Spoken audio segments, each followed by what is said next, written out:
Lunes. Hey, hello, everybody, and welcome to the Jeff Reinebold Show. Today, we are coming to you live from the Big Island of Hawaii and the Emerald Isle of Ireland. I got my buddy Mike McQuaid here with me, and we're going to talk a little ball this morning. Jeff, a bit earlier on a Monday night this week, not because of the clocks changing yet, but because, as you said, you're in Hawaii. Good to see you. I'd love to hear just your thoughts for people watching this and just listening. We talked about it last week, just to start off with, but just whenever you were in your bed, flag football announced in the Olympics. Are you going to try out in 2028? Great news. No, I'm not trying out, but I'm going to tell you something. That is a big step for football around the globe. And, anytime you become an Olympic sport, whether it's a demonstration sport or an actual medal sport, it's incredible. And, this is a lot of people's dreams and hard work have gone into this, and celebration of, what has been a, monumental achievement by IFAF, by Football USA, by every governing body that's gotten behind this whole process. And I think that we all owe a thanks to everybody at the National Football League first, and then beyond that, every organization that's worked to help people have an opportunity to play the game, however you play the game. Provided that you were traveling very far away at the weekend, did you catch much football? Did you get a chance, Jeff? Yeah, I saw what was going on this weekend with the offenses. It was like we couldn't find any offenses to save our tail. I mean, Miami just seems to keep functioning at such a high rate offensively, but a lot of scores look like we were back in 1976. 17-13, 2017. I mean, just amazing. Did you get a chance to see the London game yesterday, the Ravens against the Titans? I didn't see. I saw the highlights of it. I didn't watch the whole thing. I usually catch up on those games after I've been traveling. During the week, I'll watch the games on. We have a service that gets us all the NFL games, all 22s, so I can really study the game. But obviously, that was a big win for the Ravens, and I think they learned from the last time they came over, when they came over on Friday, and then this time they came the whole week and stayed, and they looked much more fresh and acclimated to the time change and all of that. It's funny because I haven't, for people wondering, I haven't really been chatting to you because you've been traveling. I was standing outside of Pret a Manger and they wheeled Ryan Tannehill past me, holding crutches, and I felt like, should I do like an Adam Schefter and like release this information? And I thought, no, it's not right. I'm not going to do it. I guess the one takeaway I'll say from yesterday, Jeff, is obviously it's, I guess, sad to have it all over for another year, but the one takeaway I have from that game yesterday is Malik Willis. No, sir. No, sir. No chance. What do you mean, no, sir? I don't think he's good enough, unfortunately. Yeah, it is unfortunate. And, that kid came out of Liberty with such high accolades and high expectations. And I think it's been tough for him, to be honest with you, Michael. He hasn't found his feet underneath himself yet in that offense. And, that offense really isn't tailored for his skill set. And I think that's unfortunate, because so much about, success in the game comes down to fit, right? And you look at, for example, a Brock Purdy, who, although he didn't play very well this weekend, he fits what they need in San Francisco. And, who's to say that, Malik Willis in another offense won't have a chance, won't have a better opportunity. Let's say Philadelphia, or somebody that does more of the things that are more to his skill set. And, I think that's, he's a, I won't say byproduct, but he's a casualty, I guess is the right way to say it, of the power struggle that went on in Tennessee. And, that whole, battle that, waged inside that building about control over what they were going to do and who they were going to draft. And, it started with the A.J. Brown trade. And then, then again, we saw the Malik Willis draft, and, he just never really had a chance. Before we start talking about Sunday's action, I fully agree with you. I'd love to know. So you're on a bye week this week. You just chilling, you just killing in Hawaii. What's the plans this week? Because I am just buzzing that we're 5 minutes into this podcast slash live video, and your internet's holding up, Jeff. It's a minute by minute thing over here with the internet. But I tell you what, I'm glad to be home. You can see behind me. This is I'm sitting on my porch on what we call lanai in Hawaii, and that out behind me is the ocean, and it's watching the sunrise this morning at 5:30 was just absolutely breathtaking. So it's great to be home. Chance to recharge your batteries. Final push to hopefully the Grey Cup. We're in the playoffs in 2 weeks, and then before we know it, Mike, we'll be back, and I'll see you in Manchester. Manchester and Glasgow on the way. linktr.ee/Reinebold to get tickets for both Manchester and Glasgow. Might be decent this week and throw out some promo codes. Check out the socials for that. You'll see what happens this week. Jeff, what's the one thing that you want to talk about from Sunday? Is there any standout? And before we do that, I'll just tell people that we're presented by 888 Sport, the official betting partner of the NFL in Ireland and the UK. Obviously, looking forward to having you come over, Jeff, in a few weeks' time, please God. What was the one takeaway from this Sunday? Because as you said, it was a really weird Sunday in the sense of it was all over the shop. Yeah, I think that we saw just how much parity there is in the National Football League. I think about the San Francisco 49ers and the Browns game. It's played in slop. It's a bad field. It's bad weather. And then all of a sudden, the 49ers lose some of their top line players. It's just really difficult to win games in pro football. You hear people say that all the time. You hear a lot of players and coaches say it's hard to win in pro football. Well, it really is, because everybody's good and everybody's got players, Purdy couldn't make enough plays, although at the end he put him in position to win the football game. And that's what I think people that are so quick to judge, right? That guy, he's got no Christian McCaffrey, right? He's down at receiver. He's down at, the left tackle's taped up together trying to finish the game against a great pass rusher. And he takes them down in there. All they have to do is kick a chip shot field goal to win the game. And the kicker pushes it wide right. And I thought Shanahan handled it really well in the post-game press conference. He said that we made too many mistakes. We had too many guys playing that hadn't played, and we're out there. You got to understand, those guys get very few reps. If you're a backup in pro football, you get hardly any reps during the week. So you're out there trying to execute a game plan that you really may have an understanding of, just in terms of what my responsibility is on this play or that play, but you really don't have a feel for it. You don't have a feel for the quarterback, and you don't have a feel for the cadence and all those other things. So it's really, really difficult when you lose key guys, to have any chance for success. I thought the Jets-Eagles game was a shocker to me. The Jets just hung in there. The Eagles couldn't seem to shake themselves loose offensively. I think that's, and even last night's Buffalo game, right? You look at that, and they had to struggle, and I mean struggle, against a bad football team playing a backup quarterback. So, again, I think that's indicative of why every game is important, and every weekend, you better come with your A game.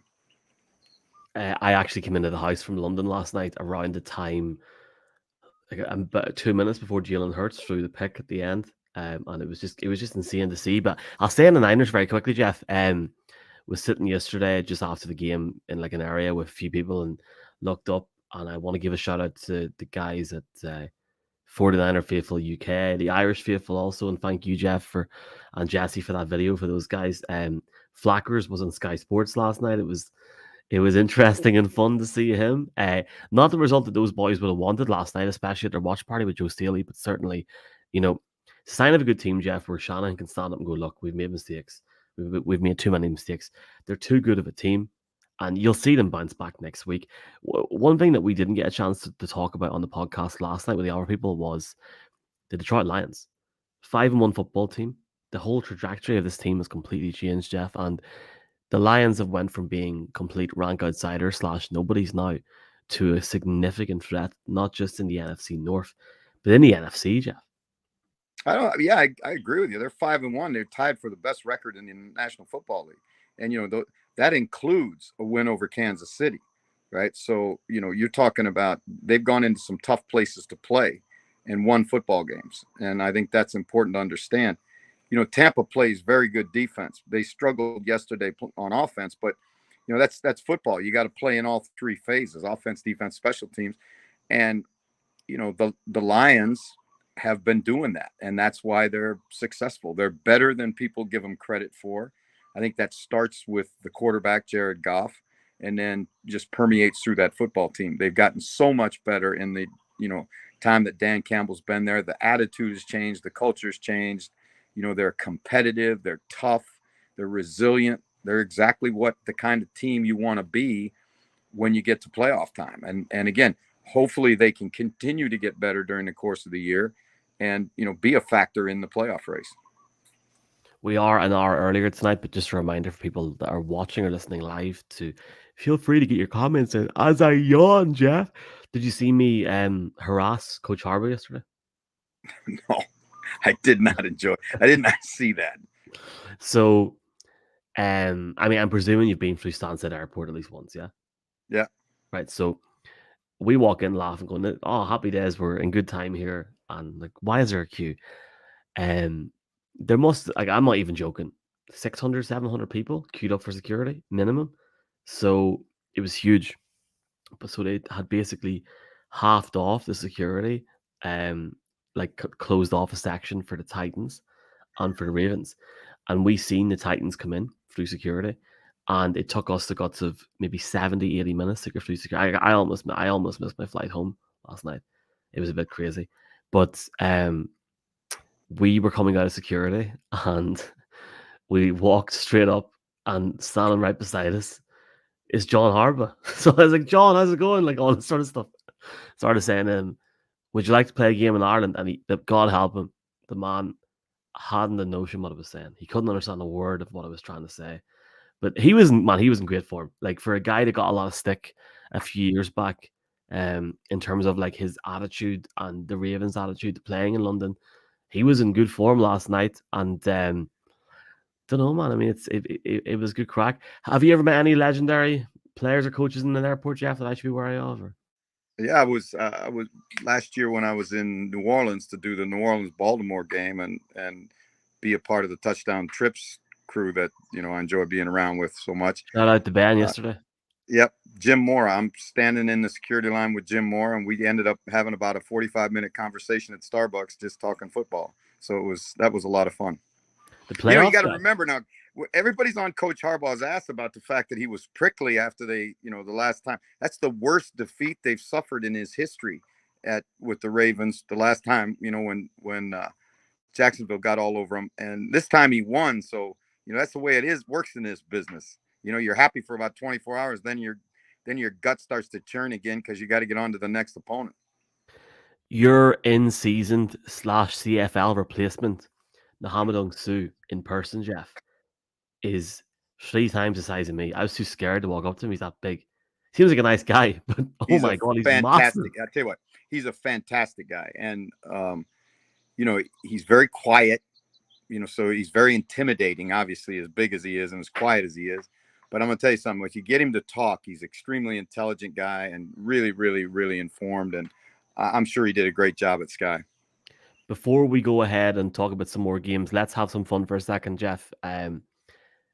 You'll have a lot of fans from the UK, Europe, and Ireland, especially, that would have came over to the games the last few weeks. What's the one matchup you'd like to see in London next year? For me, it's been too long since the Cowboys have been over and the Niners. I think one of those teams has to be over next year. But I'd like to see London get a marquee game, a bit like 3 weeks yesterday. I can't wait. Mahomes against Tua in Germany. It's going to, oh my God. There'll be no podcast for a week. And I also love how we haven't went 15 minutes without talking about the rugby. We're not going to talk about it. But just your dream matchup. Like, what would be a dream matchup for you, Jeff, in London next year? Well, it would be a double header. You know what a double header is, Mike, in baseball? Oh, I know what a double header is. Okay, You're not going to have a I'm just double asking because header I don't in know about London. your baseball. I don't know how much you love baseball or not. But baseball, and a double header for fans that aren't aware, it's where you play two games on the same day. My double header would be right the the the appetizer for my double header, right, would be the All Blacks against Ireland, and in a rematch. And then I would love to see the Lions against the 49ers. Oh, the like can the Niners actually like I'm gonna look at this now. Can the Niners actually play them next year at home? I, I I think. have Look, no I have no I have idea. no You knowledge asked of this me what my whatsoever. dream matchup was. I feel that the Niners will play in London next year, but I think they'll play as a home team. Um, but here's an interesting one. They've got the Jags at home next year. There you go. There you go. What? The 16th of October. I'm calling it right now. Niners All right. Jags in London. All right. And like that's no association for either of us. We're just spitting out facts here. I'll I'll say Niners Jags, and then I'll also very quickly just for the sheer crack of it, so we can look back on this and make a reel in a year's time. Niners Jags. That'll be the Jags away game, and the Jags will host at Wembley. The let's see,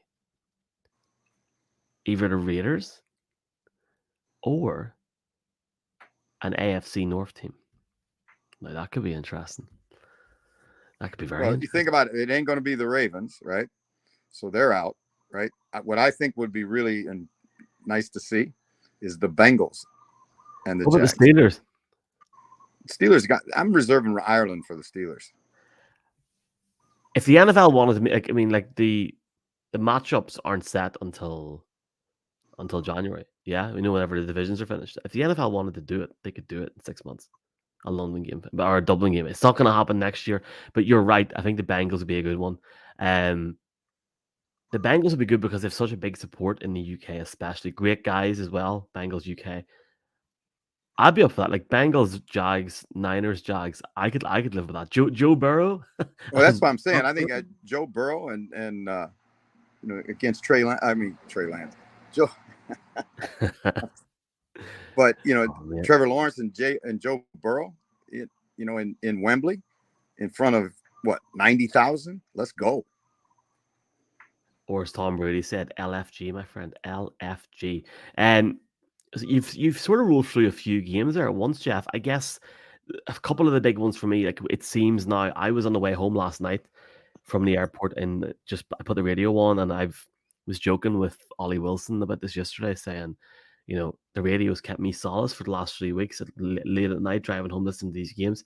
Listen to the Raiders against the Patriots, and the Patriots had opportunities, but Jeff, no, They're just like not good enough offensively, Mike. They're they're not not. this. They're like, and but Jeff, it's not even like not being good enough. They're nowhere near enough at the minute, and it's showing.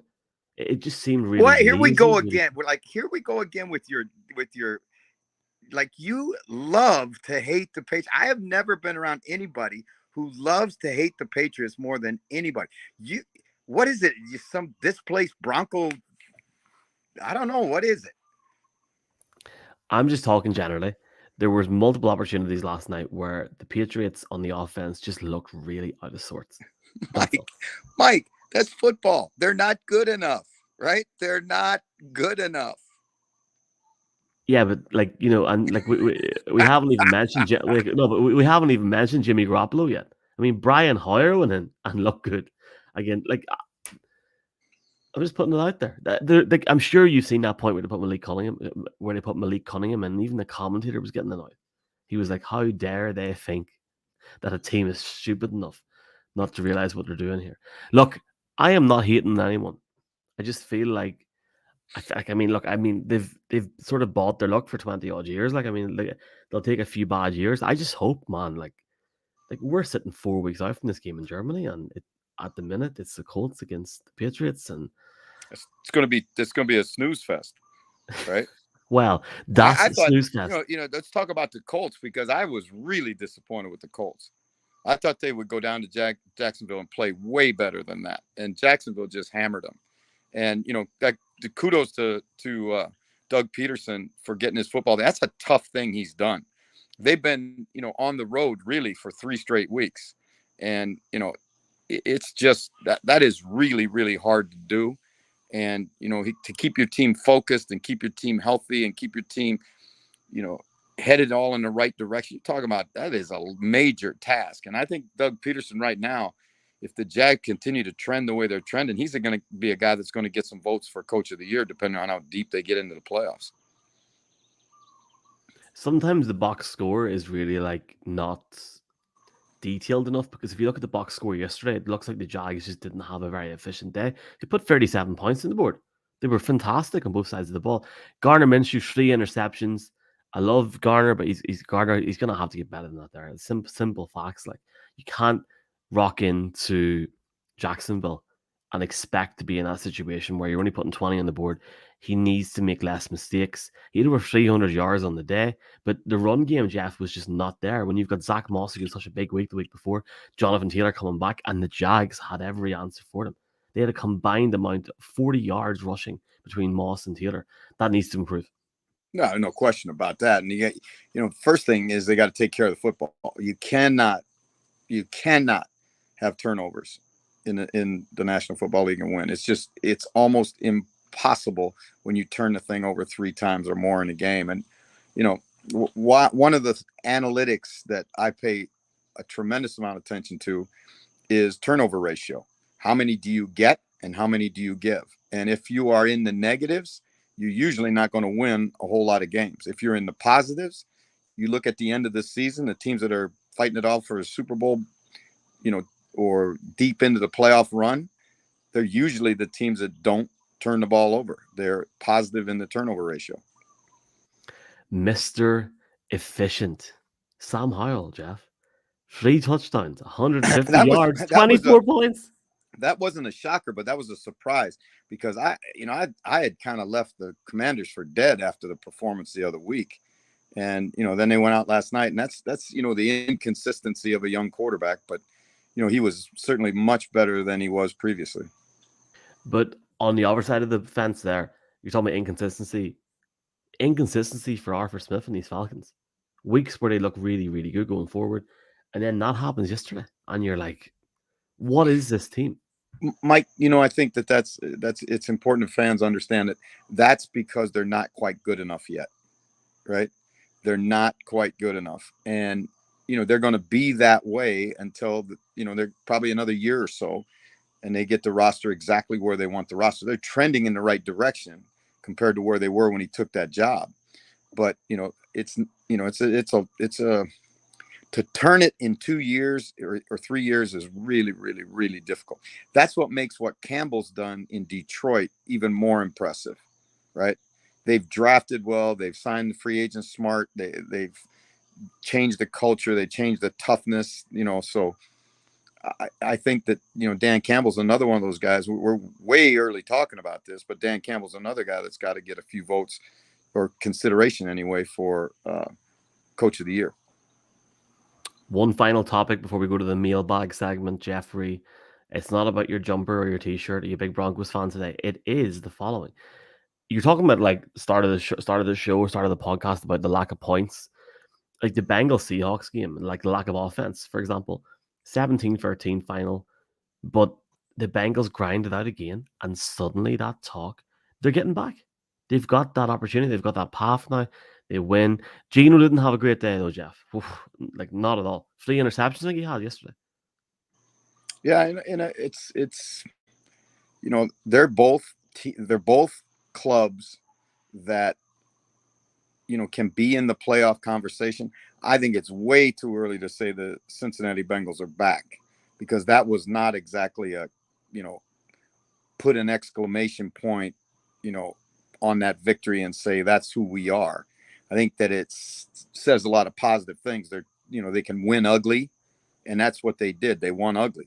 Now can they be the team that everybody anticipated they were going to be coming into the season? We'll have to see. But they're in a dogfight division, bro. I mean, we saw that with you say Cleveland's the worst team in that division. I don't know about that because Cleveland's got some defensive players. That front seven is really, really good. And they're so much better coached this year on defense than what you've seen in the past in Cleveland. And even PJ Walker, who's not a household name at quarterback, he's a guy that kind of bounced around. June had him in the XFL. He made the team at Carolina. He's kind of been a Matt Rule protege. He's kind of carried him around with him. But he's found a home in Cleveland, and he played well enough to win, and that's the key, to win the game. Winning is key, my friend. Well, It's Monday. It's lunes. Are you saying with your pick for Monday Night Football? My pick is, I think you picked the Cowboys. I think. of course, I picked the Cowboys because you know what the Cowboys are going to do? They're going to do the same thing they do to me every year. Is as soon as I say they're good, then they have one that you could throw in the trash, and then they Is come it back. They're so inconsistent, but I still say they're a very talented football team. is it like me where like with Manchester United where like I want them at my funeral so they can let me down one last time? Is that what you Oh mean? no, no, I don't want no, but I do think that the Cowboys are a good football team. I think they've got good football players. Sometimes they don't play well, right? They didn't play well against the Cardinals. They didn't play well against the 49ers. But typically their history has been to bounce back after a dud. So they've got a chance to do that this tonight. They do indeed, and people in the podcast, you'll already know the future, so enjoy that. Jeff, close us out, and then we're gonna go to the mailbag, my man. Well, I'd like to say thank you to everybody that listens to this podcast. Make sure you hit like if you're watching us on YouTube or any of the other platforms that we use, and always to our sponsor, 888 Sport, the official betting partner of the National Football League in both the UK and Ireland. Thank you for making this possible, and aloha. It's all yours, Jeff. Thank you, mate. Okay, mailbag. It's all yours. It's all yours. Oh, Open we us got up. to do a mailbag? Man, my fucking arm is hanging from holding this thing up. We do. We are live right now, so I love the language. I will remove that. Don't worry, and nobody's offended, so don't be worried. Hey, aloha. This is Jeff Reinebold with Michael McQuaid, and we are going to take some questions live right now. We are back live, and I hope some of this gets cut out on the way. Jeff, people listening to this podcast, what day is it right now? Don't go there. Do No, not go there. why No, not? I'm not. No, Well, put that finger down. Do not bring that guy onto the show. he couldn't annoy you that much. Well, actually, right now. So, if you're in Hawaii, what time does Monday Night Football truly start? Like, Monday Night Football starts. Let's see, that would be six. It's about 12 hours earlier than it starts in Ireland. that's absolute 1 o'clock in the afternoon. 1 o'clock in the Monday afternoon. Mike, the afternoon other morning football. I got in. I got in and woke up. We got in really late, so we stayed over in Kona. Just got a hotel room in Kona. And I got up the next morning. It's 7 a.m. I wake up, and the games have already started. Where here, don't even say that. The games that started when you went to bed. For my game, I was at yesterday. Where I'm from, Kona's a car. Uh, Owen Farrell says the Irish faithful are sad. Dot dot dot dot dot at the moment. Well, Owen, I've got a question for Jeff. Now, people that aren't aware of this, Jeff is a big Raiders fan, and we had the opportunity to meet Joe Steele yesterday, and Joe was talking about how he was such a big Leeds fan, Jeff, because That's good. He's That's now good. he's now a minority shareholder of Leeds United. How does that make you feel as a Raiders fan that your main rival or used to be rival is, taking over Leeds? Do you care?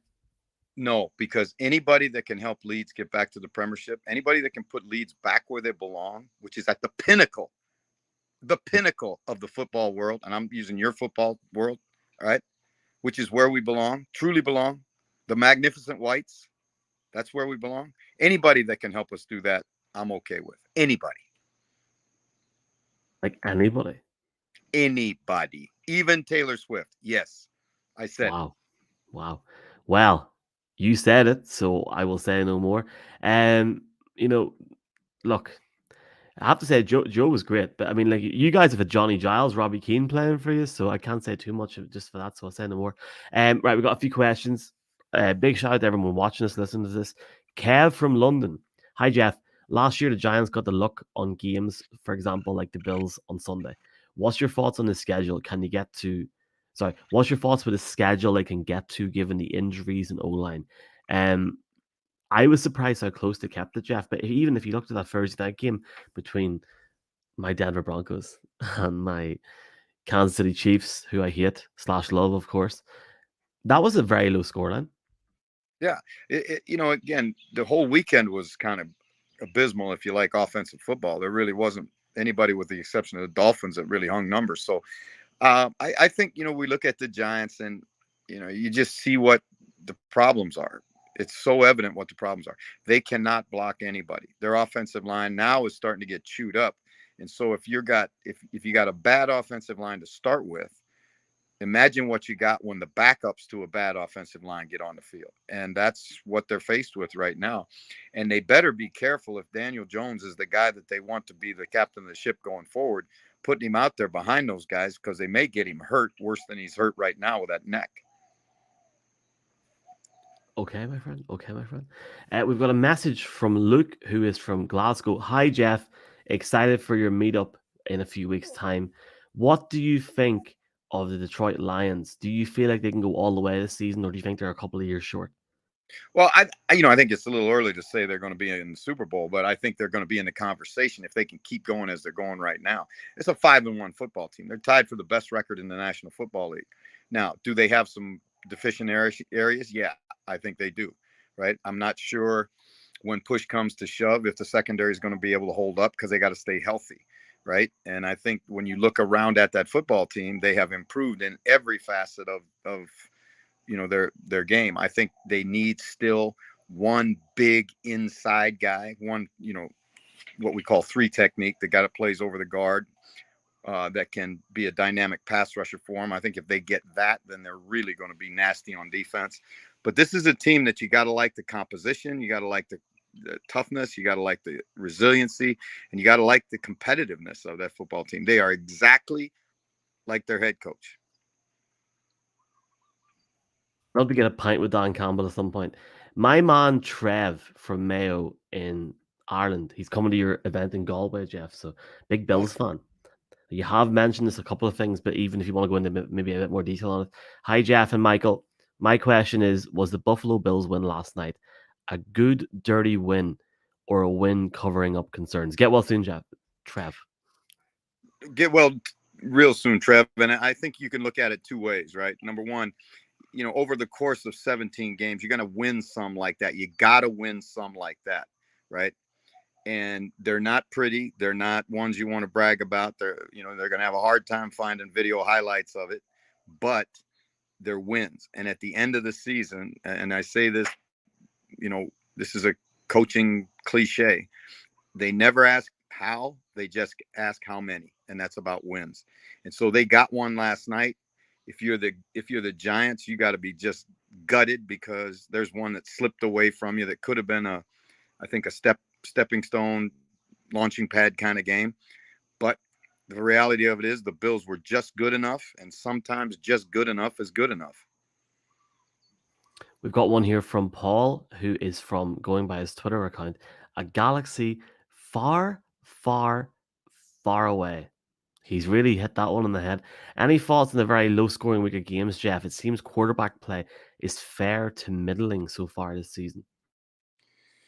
It's like, again, we all talk about, and I've talked about on the previous show and on this show about, there were just some very average offensive performances over the weekend, and some defenses. And that's not, I think that's not unusual for some of these offenses.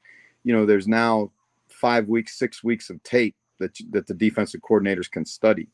And the more tape that's out there, the harder it is offensively.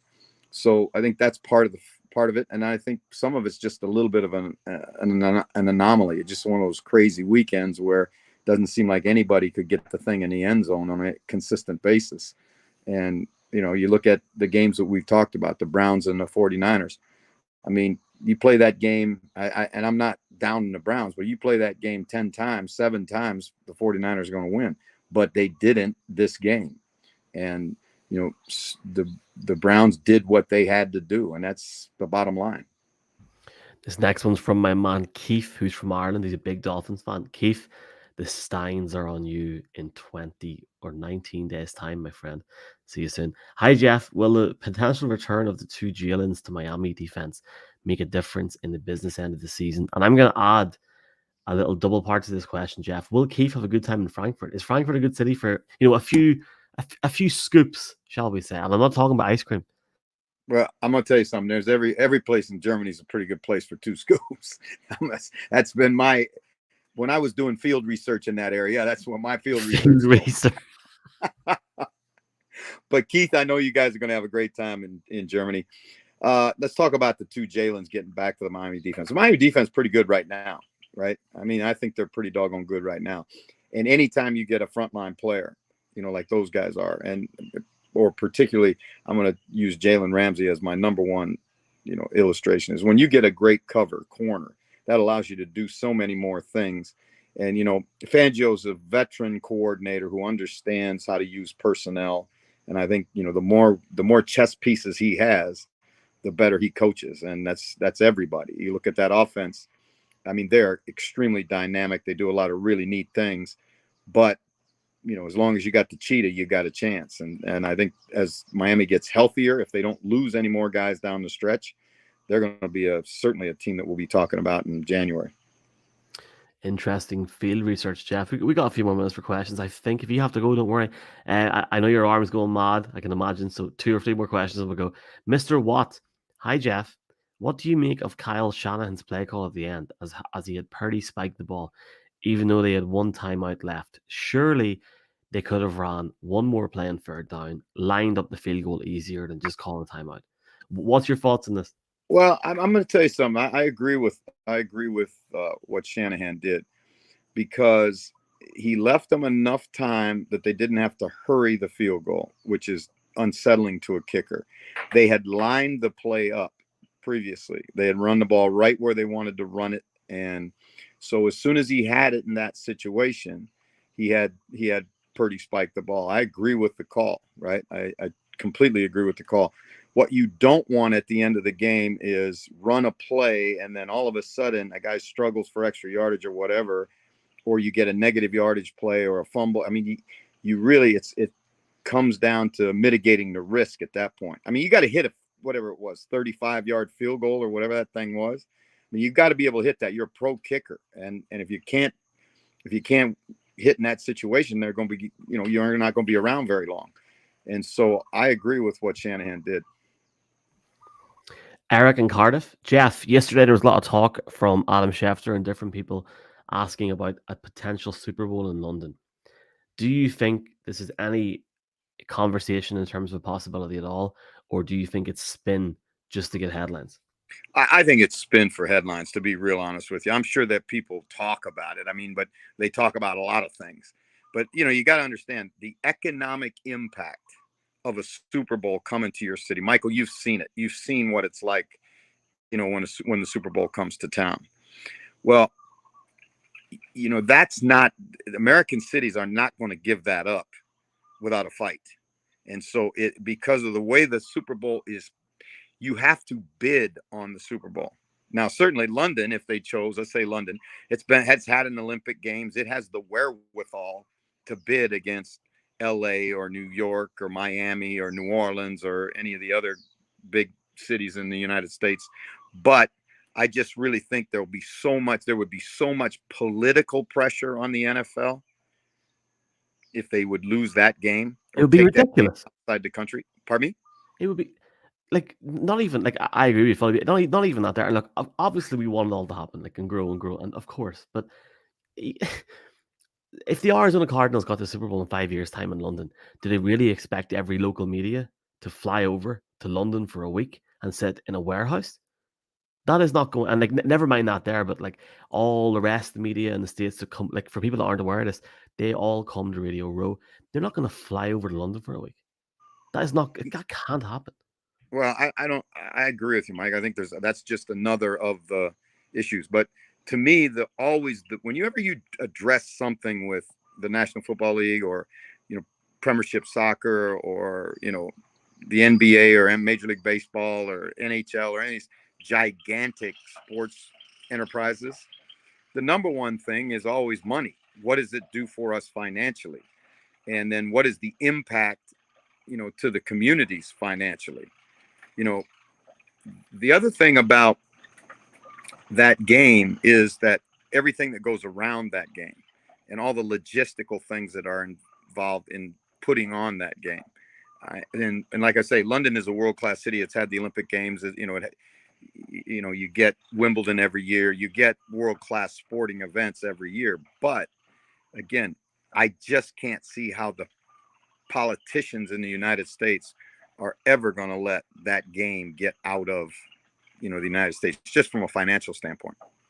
Final questions from Owen, big Niners fan. Hurting today. Sorry, Owen. Hope you're doing well. 5-1, man. You're grand. As a coach, Jeff, what do the coaches need to do to help Moody after his field goal miss? Well, I think number one, he's got to understand. He feels awful about it, right? He feels terrible about it, and there's a kind of a, his teammates will some of his teammates will say, they'll pat him on the back and say, "You got to come back and go next week," which is the truth. And then there'll be a segment of his teammates that'll look at him, down, with stink eye from, because he missed it, right, all week long, and he'll have to get them back on his side. The physical part of being a kicker, the technique part of being a kicker is hard enough, right? It's hard enough. You're not hitting a round ball. You're hitting an oblong ball that doesn't travel in the air. It doesn't cut the air the same way a round ball does, right? And then it also requires, it's not like a penalty kick in soccer with a ball. You put the ball on the ground the way you want it. Nobody's standing in front of you. Nobody's trying to knock your head off, not trying to block the thing. And you don't have to have it passed between your legs to another guy on his knee to have it put in a spot that you can't, you don't even know what the spot is. He's looking at what he hopes to be the spot, but that hold has to be immaculate, right? And so it looks so easy when we watch it on TV, and we go to the park with a soccer ball and we put it through the net from 30 meters, and you say, well, how in the world this guy can't do it? Well, it's a little bit different when you're standing out there and there's 11 other guys, and you're relying on 11 other guys on your team to do their job so it doesn't get blocked. And then all the pressure and all of it. I think the psychological aspect will be the hardest part for him to come back from, but he's going to have to do it because it's part of the business. Love it, Jeff. And I've also missed this noises of birds in the background. We're back, baby. It's almost like pure off-season form. We're almost there. Here, hope you enjoy your week in Hawaii. I'm presuming, I'm going to ask you publicly live, we're good to go Thursday night, baby. Yeah? We are good to go, man. We are going to be live and talking football. Live, uninterrupted, unscripted. And because today uncensored. We'll be back on Thursday, but today is Lunes.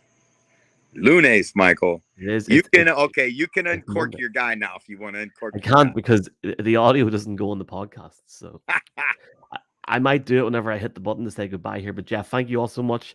88 Sport, big thanks to them, Jeff. I'll see you Thursday night. And all right, aloha, my friend, and to everybody out there that makes this the most fun part of my week. Thank you very much. Aloha. Monday night.